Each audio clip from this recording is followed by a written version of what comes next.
কিভাবে আমরা ওয়ার্ডপ্রেস ওয়েবসাইটে মেনু অ্যাড করতে পারি। আমাদের ওয়েবসাইটে এটা মূল ওয়েবসাইট, এইখানে কোনো মেনু নাই, হেডারে নাই, ফুটারেও নাই। আমরা এইখানে মেনু অ্যাড করব। মেনু অ্যাড করতে হলে আমাদেরকে প্রথমে ওয়ার্ডপ্রেস ওয়েবসাইটের ড্যাশবোর্ডে যেতে হবে, তারপর পেজ ক্রিয়েট করা লাগবে। এজন্য আমরা পেজে যাই, পেজে যাওয়ার পর অ্যাড নিউ এখানে ক্লিক করি। প্রথমে আমরা কন্ট্যাক্ট পেজ ক্রিয়েট করব, কন্ট্যাক্ট, তারপর পাবলিশ করব। এরপর ব্লগ পেজ ক্রিয়েট করব, সরি, তারপর পাবলিশ, তারপর অ্যাবাউট পেজ ক্রিয়েট করব,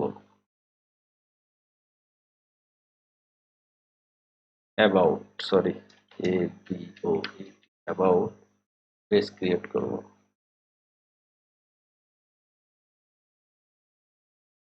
তারপর আমরা হোমে ফিরে যাব, ড্যাশবোর্ডে ফিরে যাব। এবার পেজগুলোকে পেজগুলোকে ওয়েবসাইটে অ্যাড করতে হলে আমরা অ্যাপিয়ারেন্স থেকে মেনুজ এই অপশানে ক্লিক করব। এরপর আমরা ভিউ অল পেজেস এইখানে ক্লিক করব। তারপর সবগুলোকে সিলেক্ট করার পরে অ্যাড টু মেনু এইখানে ক্লিক করব।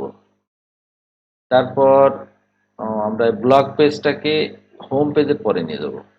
এটাকে আমরা হোম পেজের সাব পেজও ক্রিয়েট করতে পারি, এর জন্য আমাদেরকে এইখানে ক্লিক করা লাগবে।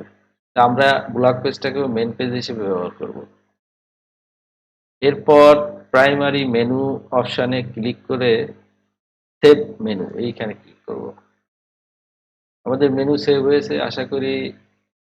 এবার আমরা পেজ রিলোড দিয়ে দেখবো এখানে কি মেনু অ্যাড হয়েছে কিনা। মেনু অ্যাড হয়েছে, আশা করি আপনারা বুঝতে পেরেছেন। ধন্যবাদ।